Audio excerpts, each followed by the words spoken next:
Good evening, one and all. This evening I'd like to offer a little video, a demonstration of, well, not a demonstration, but some advice, if it's helpful, on how to recover a motorbike seat.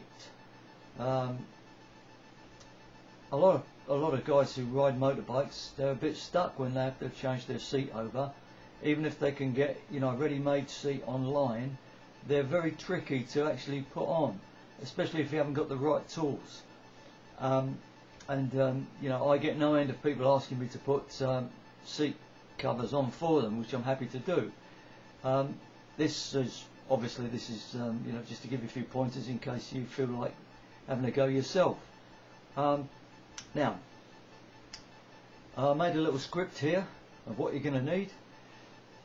First, before you need anything, you need to really, ideally, take the old cover off, unless two reasons.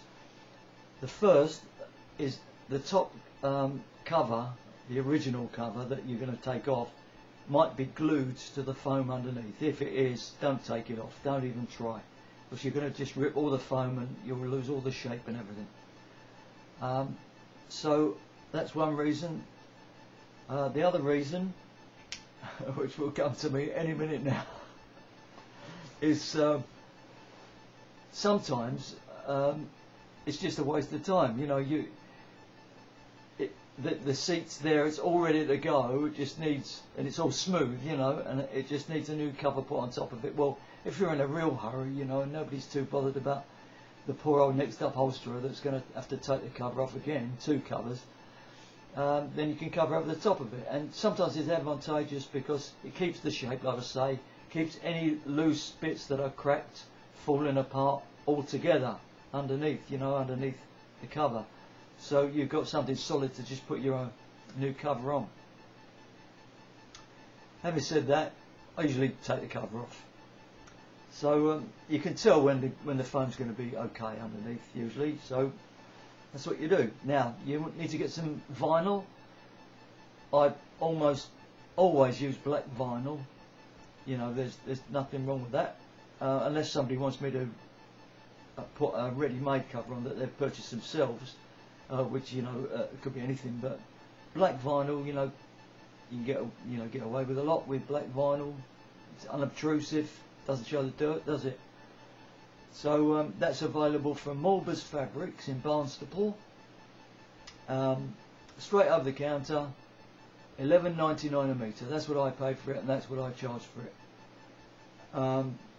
It's very good quality, and it's very workable, very easy to work with. Now, when you get a piece of vinyl, you want it to stretch, but only from side to side.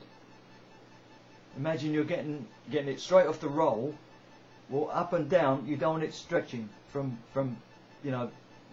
up the roll where it rolls on. You want it from side to side to be stretchy, which is what the vinyl they sell in there does, and it's very good. And that's how you put it on the seat, with the stretch going over the sides, not from top to bottom, not from front to back, from side to side.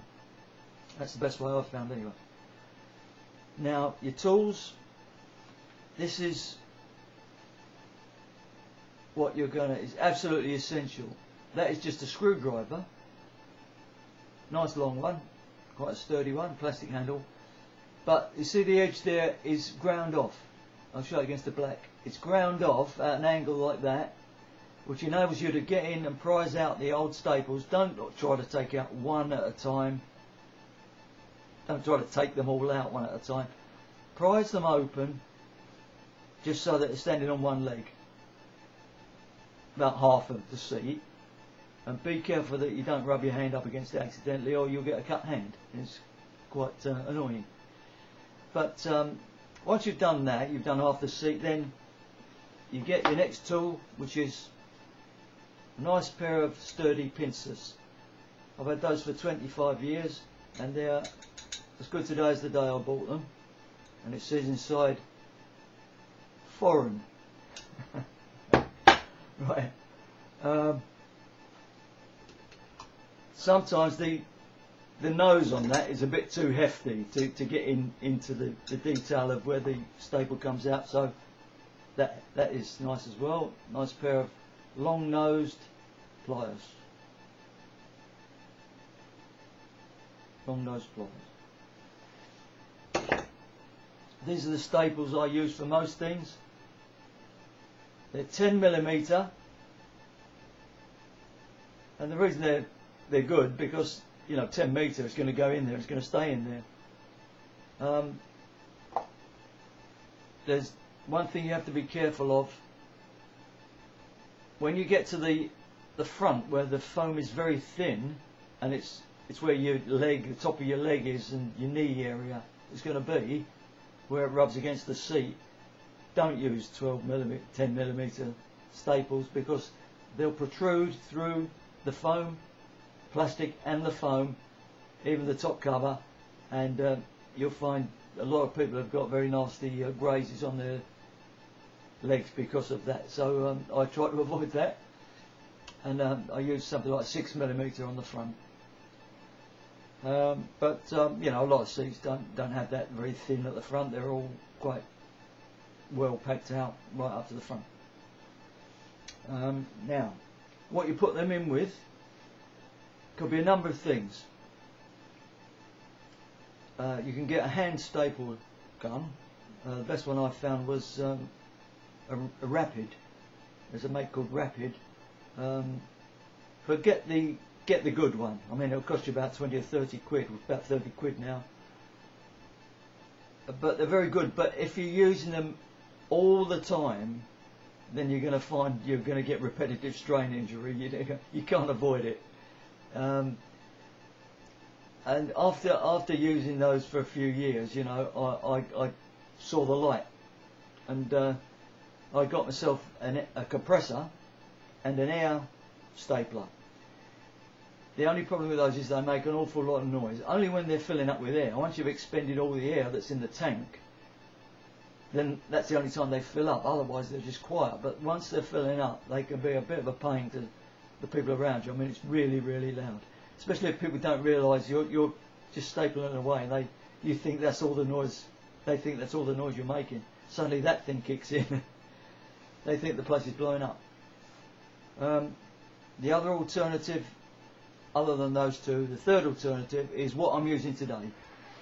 Very quiet, no noise, but for the click of the staple going in. It's an electric staple gun, and this one is made by Maistri, M-A-I-S-T-R-I, like Maestro but with an I. Very, very good quality. Costs you 130 quid, but it probably lasts you a lifetime if you're careful. You can't just bash them out, 50 a minute.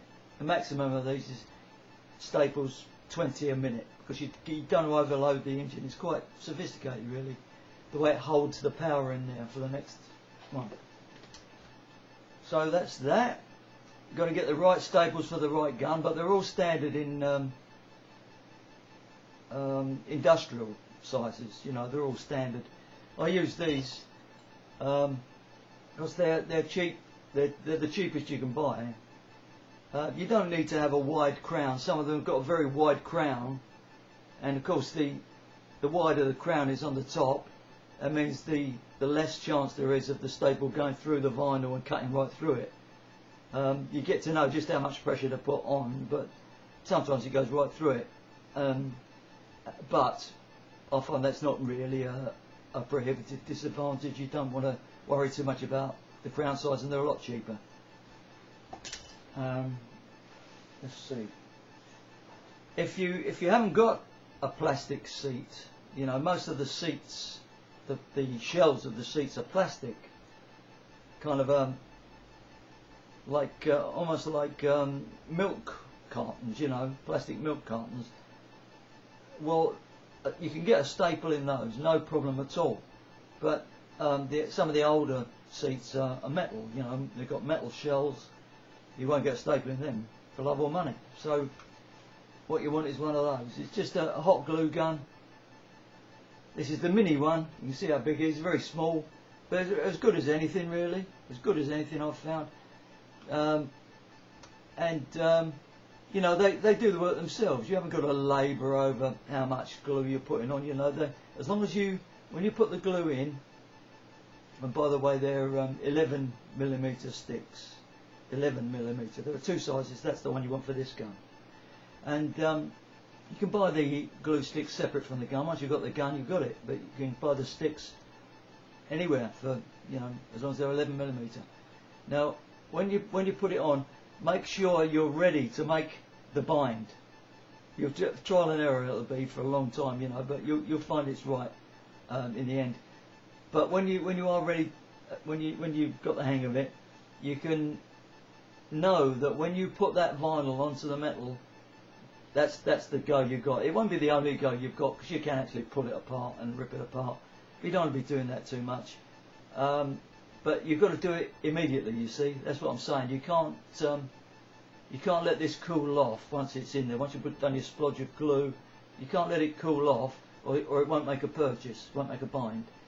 So as soon as you put it on there, go for it, commit yourself, and you'll find that's a good bond, you know.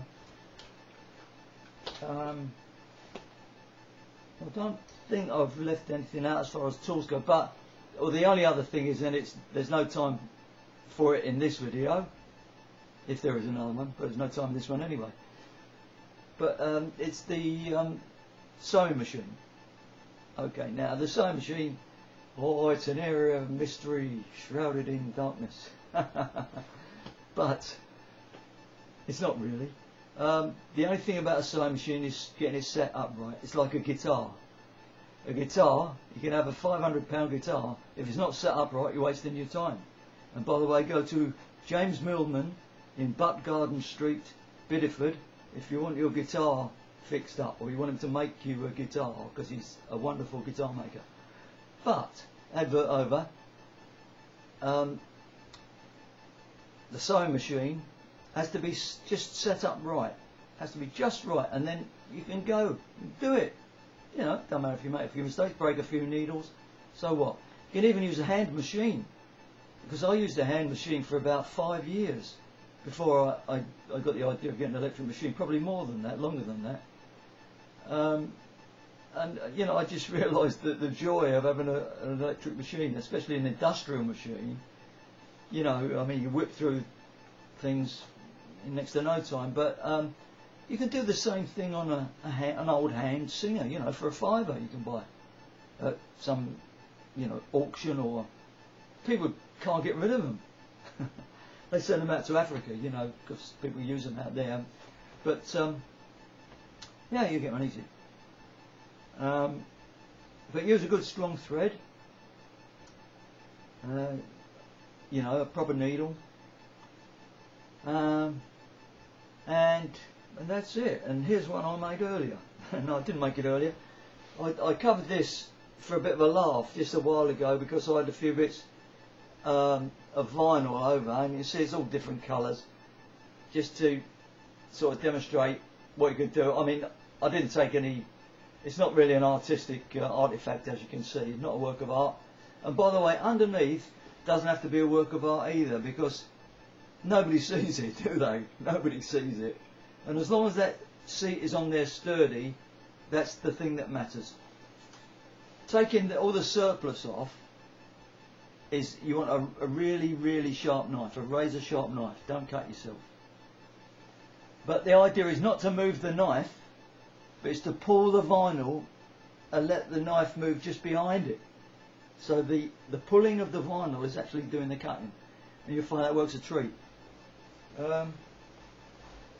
That's all I can think of at the moment. I mean, there must be all sorts of other things, like, you know, how you get over sewing, like you see on leather settees and all that. You get the over sewing where you see the stitching outside. Well, you do that on seats, and it looks pretty good.